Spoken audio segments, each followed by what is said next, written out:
Hello, family, and welcome to the Explore the Extraordinary podcast. My name is Betty Guadagno, and today I am joined by my dear friend, Leena. Leena is a local group leader for IANDS, Las Vegas. She is a near-death experiencer, a spiritually transformative experiencer. We were just discussing before we started recording about the upgrade of the spiritual experience and how it really feels like we upgrade levels of our life through them. And so, Leena, I'm so grateful for your willingness to come out into this part of our community and share about your spiritual experiences. I'm going to toss it right over to you. Hi, thank you so much, Betty. Wow. I feel so blessed to be here and to share the space with you. Definitely part of my spiritual soul family. Yeah, it's like I've had these experiences and I'm still the same person that I used to be, but now it's like I've changed so much. Afterwards, and it's taken quite a while to actually integrate all those experiences and to really understand it. But my life took a big turn in end of, I want to say, December of 2013. I went on vacation with my kids and my family to Texas, and from there, on the way back, I actually got sick. And what started off as a family vacation actually ended pretty tragically. I ended up in the hospital because I couldn't breathe. And I didn't really, it was just a normal cold. So, but I guess I listened to this intuition, this gut feeling that said, go get checked out. And so I did. I went to the urgent care. They sent me to the hospital. And in the hospital, they admitted me. One thing led to another. 3 days in, I recovered. And then out of nowhere, by that night, I took a downturn and I ended up in the ICU, where I spent like the next 5 days in the ICU. And I had an experience. I woke up in spirits. But before I tell you that, what happened in my near-death experience, I kind of want to give you a little bit of a background into who I was and why the experience that I had um, was so meaningful and so incredible. So before my experience, I was a mother. I had 2 children. I was married. I was surrounded by love. I have large family, lots of family, relatives, friends. So I grew up in a very loving environment. I had family and friends, everything. So life was good. But when I had my experience, I was also living a life that was really pleasing everybody in the world except for myself. So I wasn't really living for me. And I don't know why I had the experience, because I was completely fine and completely healthy, completely normal. I would say on a scale of 1 to 10, I was mostly a happy person. You know, I was loving life. I was a mother. I had kids that I was absolutely in love with. And so when I had my experience, I was in the ICU for 5 days and I have almost zero memories of being there. But when I woke up in just like I am right now with you, just completely myself. I woke up and I realized as I looked around that I was in the same space, but things were different. As I looked down on my body, the way I'm sitting like this, I looked down on myself and I was completely clear. Everything about me, I could see my legs, my thighs, everything was clear like glass. And it was interesting because I looked over to my right and I saw that I was sitting at the hospital bed where my body was laying. And I looked at my body and it was just literally my physical body shell was sitting right there. Actually, it was kind of like laying there like this, propped up a little bit. And there was no there was no connection or emotion to it. And it was just like, oh, there I am. But it was just like, oh, there's my clothes. Like a lot of NDEers speak of, seeing themselves. There's no attachment. Um, However, a voice started to talk to me. And this voice was kind of like a authoritative, motherly figure, like sound. And she says, Leena, you need to come back. You need to come back. Your kids are waiting for you. And you're the only one who can make that decision. So make the decision. And as this voice is talking to me, I look over to my left and I see my children. I see both my kids. And as I see them, it's almost like this excitement. And I turn back around and I look, and as I'm smiling, it's like I'm smiling in this light. Like I cannot explain it. There's just this feel of light. It's fresh. It just feels calm and peace. And it's strange because I'm reminded at that moment that I'm feeling love, because I remember feeling that kind of love for my kids. When I'm like, when my kids were born, I thought I couldn't have kids. So when my kids were born, I was one of those moms that was just, I couldn't give my kids enough love. They literally napped on my chest. I was 24/7 around them. I was in love. I would feel love when I would look at them, when I would hold them, when they would fall asleep in my arms. I would feel such love. I thought everybody felt that. But that's the kind of love, but really, really amplified, that I felt in my near-death experience. It was almost like a recognition of it, but very amplified. So it was a beautiful feeling. So I see my kids, and the voice is still telling me, hey, Leena, gotta hurry up. Gotta make a decision, And as this is saying, this time my attention is diverted out into further out space that way. And as I look out that way, I notice that there is rows and rows of people sitting, and in the darkness, but I could still see them. So there's rows of people sitting in the darkness. And as I look at them, I see that they're all sitting in prayer style. That they're all sitting in silence in prayer style, and they're all facing me and they're looking at me, and I can't hear their prayers, but I know that they're praying for me. And just knowing that, it did something to my heart. It's just almost like this radiation of like love and appreciation and gratitude just filled me up as I looked at them. And as I looked at them, I noticed that where my attention and my awareness fell on each individual person, that person would essentially just like lift up and come closer. And as they came closer, it was this, like I didn't see them anymore. I saw that the light that they were, because they turned into the light of a candle. It was just the most beautiful thing to see. It's just this light, and then they would go back in another, go back in another. And although that was the extent of my near-death experience, because at some point I made a decision to come back. And I think that's where everything kind of got lost for me, is because I don't remember making that decision. I know I had the decision, but I don't remember making it. And I came back into my physical body, I'm assuming at such speed that I really do not recall it. I don't remember coming into my body. I don't remember waking up into my body. I don't even remember being awake and alive back into my body until it was almost time for me to go home. Like I was released. I think I was released the same day, but I'm not 100% sure.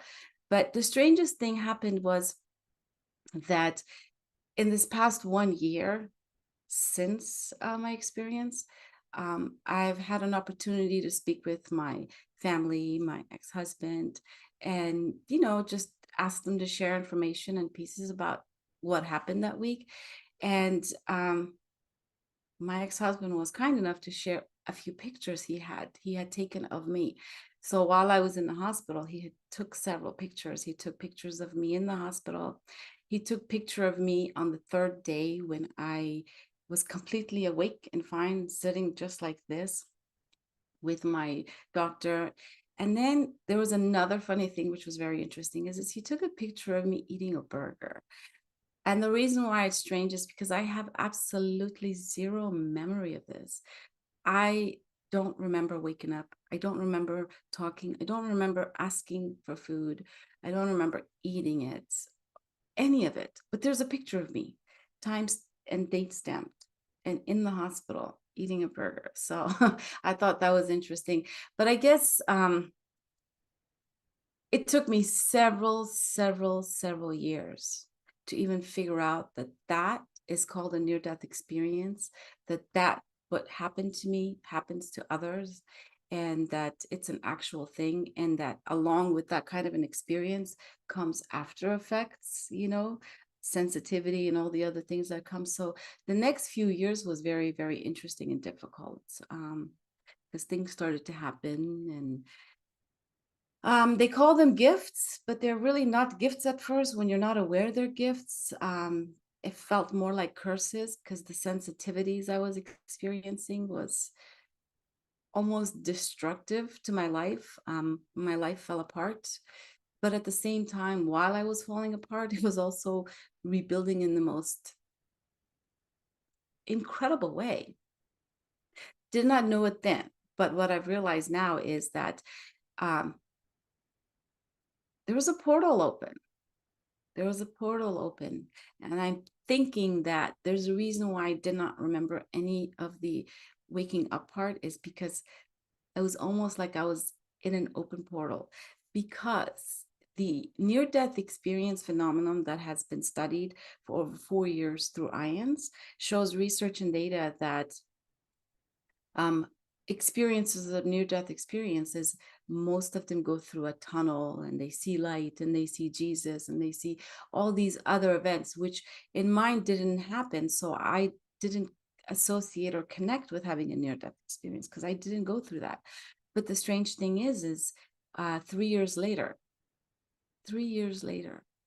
I had a spontaneous spiritual awakening, an experience. And in that experience, I was actually really awoken, and I went through the tunnel, and I had the most extraordinary experiences that I don't have the time to speak with here, but so much incredible stuff happened that when I came back is when I really realized, hold on a second, something happened to me, something is going on, something is different.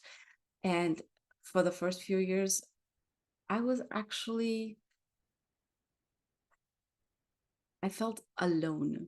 Like I didn't know what happened to me, didn't know that there was terminology, did not know that this happens to other humans. This was so profound and it happened to me, and I didn't know what to do with it. I was consumed by it. I was in awe of it. I loved just being in the space of it because you can't leave. But I knew there was more to it. And life, I guess, was happening, you know, the universe was guiding me, preparing me, and growing me all this time. And all the right people and the right resources started showing up. One of them, which was IANDS, made such a huge impact for me, because when I found IANDS, it was almost like my biggest struggle of being alone and feeling isolated and not understanding went away, because now I have found so many incredible humans from different walks of life, from different backgrounds and different experiences. They all had the same exact similar experience as me, not the same picture, but the same experience. And that right there really changed my life, because it really helped me understand and integrate it from a space of not looking at it as what happened to me, but as a space of, okay, embracing it. It's like, okay, this is what happened with me. How does this translate? How does this affect my life now? What do I do with it? So this has been the journey since, and it really has been an incredible journey. And I am just feeling so loved and blessed to be able to now have a platform to share and talk about it. Love you. Oh my goodness. Thank you so much for sharing. I think that there's so much power in, being open, authentic, vulnerable, and really sharing about our spiritual experiences. And I love that you talked about the connection that you felt with finding your people at IANDS. And I'm going to try to put a little link above our heads, and there'll definitely be one in the liner notes. Our online platform, we have open sharing groups on Sundays and Thursdays. I don't know when you'll be watching this. If it's many years in the future, maybe this statement won't be true, but Leena and I are always at the Sunday morning groups pretty regularly, like almost religiously. And we've found a beautiful community of people that we connect with on a weekly basis. And Leena's also going to be sharing at the IANDS conference. Again, I will attempt to put a link here, but there will be one below us as well.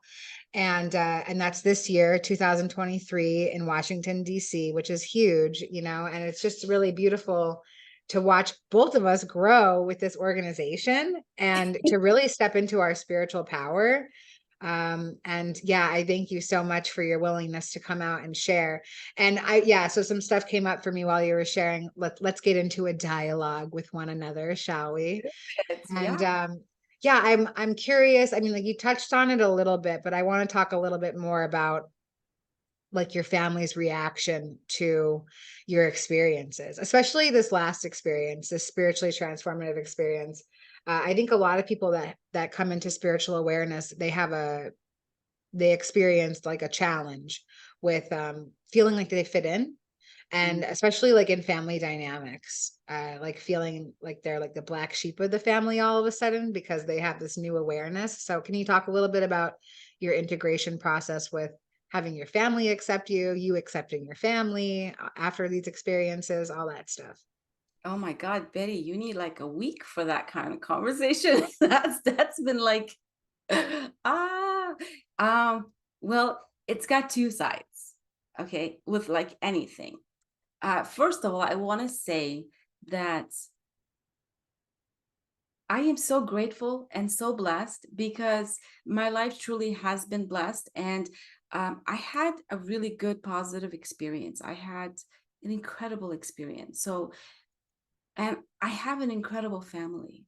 So much love, so much connection. Like, seriously, like, my family and I are so close that um, I have one sister, three brothers, parents, kids, and literally, we probably eat at least 5, 6 meals a week together. It's like we just love and enjoy being together. It is incredible. But there's been challenges, a lot of challenges. And the challenges were me, It's like I came back so sensitive. Everything about me was sensitive. I was different. And I didn't know it. So I was very, very reactive, you know, and it's hard to not be reactive when you don't know what you're going through, but you're going through it. And it's just, so yes, I was very, very reactive. And um, I always tell my family, I'm like, I love my family so much. They've put up with so much of my trying to figure stuff out. And they've been so kind and loving back. And the challenges is where even though they love me, they embrace me. It's in the most profound way, but they look at me kind of almost like maybe, and this is just my words. I'm not saying that that's what they're saying, but I feel like they almost look at me like poor me, like kind of maybe broken, like lost a little because, and I don't blame them. Looking back, the past 10 years has been crazy because it's almost like I see myself, it's almost like this, you know, on one hand, I'm becoming unhinged and falling apart, moving, my marriage fell apart, life just broke apart. 5 of really incredible relationships that I held so sacred and dear in my heart, people I truly, truly loved, really just, fell apart and broke. And I was forced to look at myself like, how is it that I feel so much love because my experience was truly awestrucking, like beautiful? How is it that I could be so consumed and feel so much love, but irritate and repel my family so bad to where they're so damn annoyed by it that my relationships were falling apart and breaking? I couldn't understand that. So it really made me go within and try to really like, what's wrong with me? So I tried to find answers. Why was this all happening? And also at the same time, trying to integrate what was happening with me. So there was this merging of who I thought based on what everybody's reaction of me was to who I felt like I was coming back, and bringing that together. And that has taken me on a 10-year journey of finding me, learning about who I am, because I had no idea who Leena was, because Leena was mom, Leena was wife, Leena was mom, daughter. And I was everybody's cheerleader, everybody's, let me fix and let me do, so I had no really identity. So, and then when everybody looked at me like, so I really had to look in. And in that process, I've gotten to grow internally from the inside, spiritually, mentally, emotionally.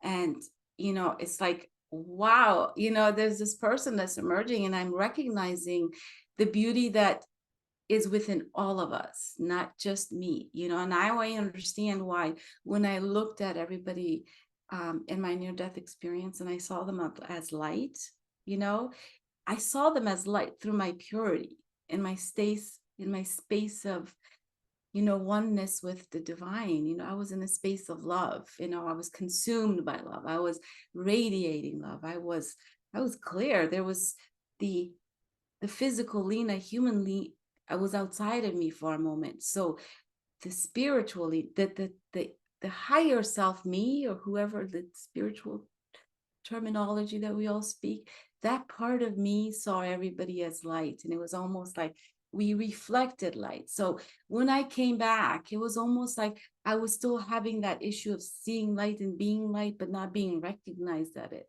So through this journey of understanding who I am, I got to understand the meaning of that and embrace myself and embrace everybody around me and understand that we all have that light within us, but we're also carrying this uniform, this human, that has all these emotions and thoughts and things and that we carry with. So I don't know, it's been a journey.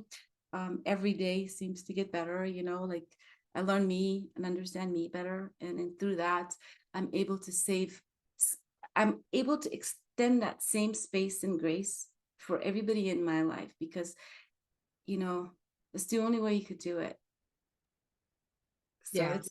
it's been a beautiful struggle, but it's still it's still an evolving journey. Part of me speaking, part of me sharing is also for the benefit of me in my own family and friend, and understanding that I'm still me, but I'm just a different version of me, and I'm just trying to show that version of me. I love that. I love what you're saying. And you know what? I was reflecting on my own journey, because they're so paralleled, even if they're not the same like spiritual experience or anything like that. We don't have the same backstory. We don't none of our story is actually the same, but it is because it's about the uncovering of the most authentic version of ourselves. And for me, I also didn't have an identity when I came back from my spiritual experience, because I didn't have an identity in life the same way that you're saying that, like, your identity was like wife, mother, daughter, sister. My identity was like other things, like, addict, like et cetera, et cetera, et cetera. And having to design that authentic version of myself, at first I was terrified. I was like, oh my God, how did I make it through 35 years of life and I have no idea who I am? And then I just like twisted that thought around.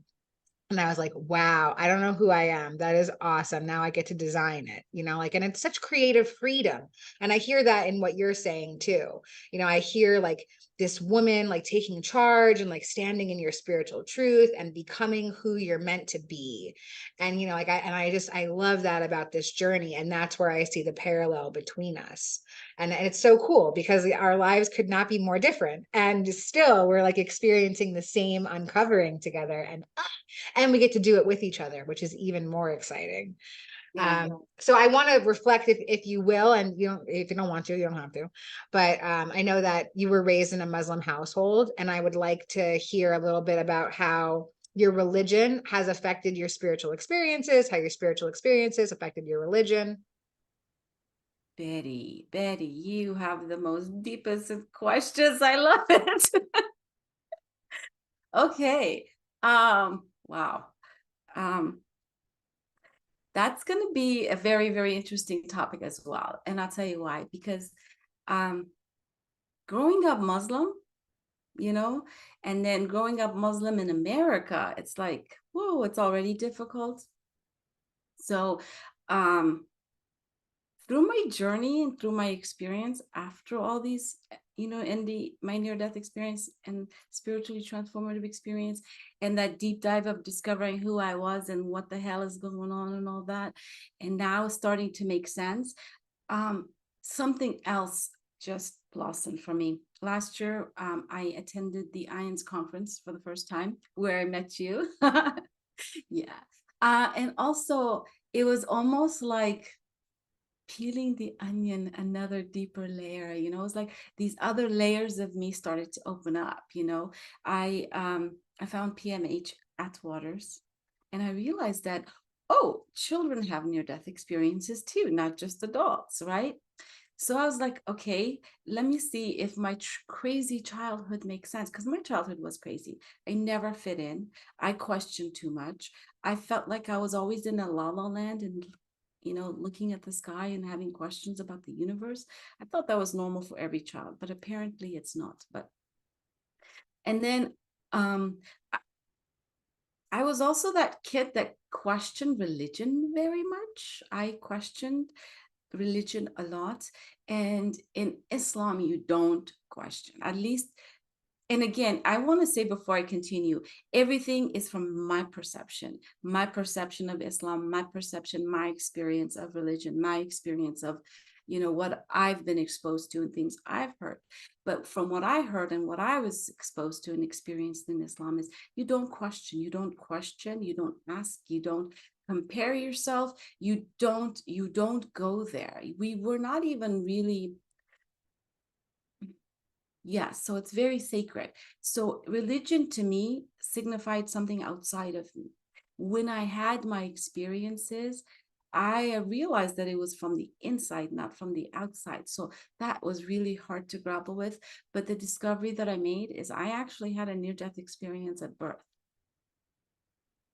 So, and the reason why that's important is because that is the reason why growing up as a child, I was a kid that was always rebellious and that asked a lot of questions, because I guess not, even though I wasn't consciously awake, I was to know the difference between questioning. So I had some memory.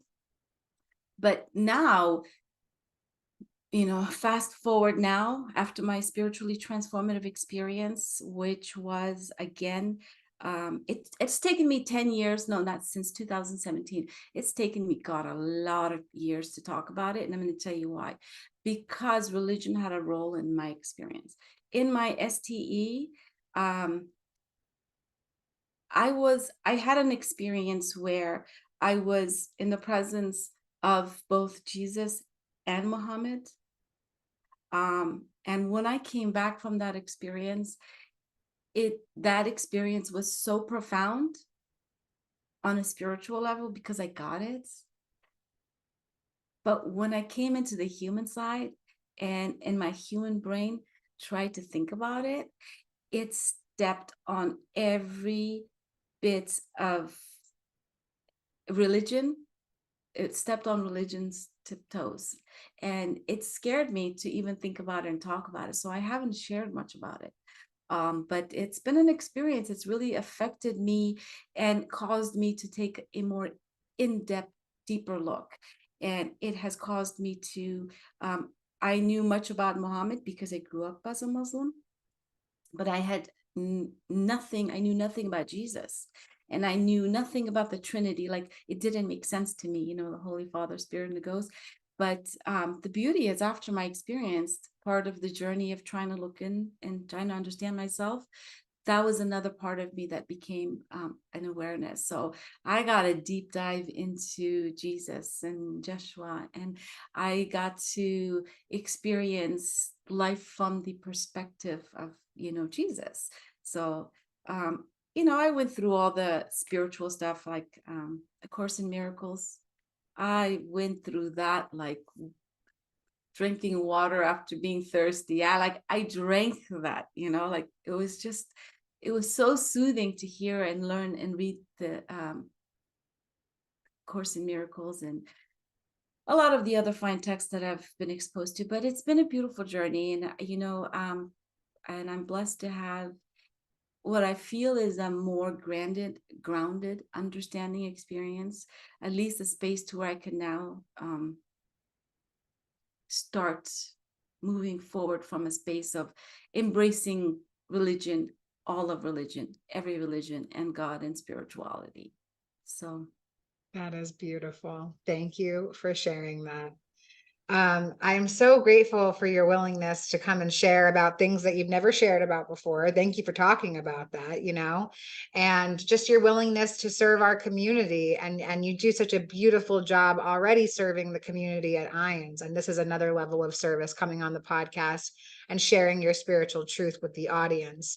So I've really enjoyed the time that we've had together. I just want to make some space for you to share anything else that you might feel called to before we end our session today.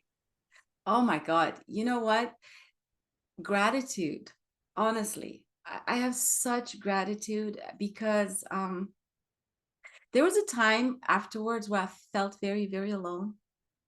I felt very lost and very alone.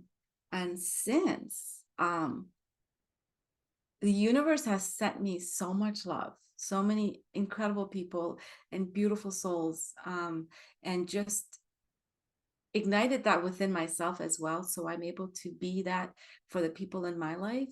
But look at you, like, Betty, I really do. I love you. I mean, I met you and I instantly recognized you. Like, it's like I knew you forever. And in this past 1 year, we've grown so much together. And I've seen you grown so much. It's just been, you're like blooming like a flower, And like you said, we spend a lot of time volunteering for IANDS sharing groups. And I feel like that has been the biggest gift, Um, I I I volunteer, I serve, and in that service, I gain so much. I've built a beautiful community. Um, Seeing you, having you in my life, and all these other people has been a blessing. So I'm just grateful for being here, and I feel like this right here is the gift. Thank you so much. I love you endlessly. I'm so grateful for your willingness to share again. And all right, we'll see you at the next time. Thanks so much. Be well.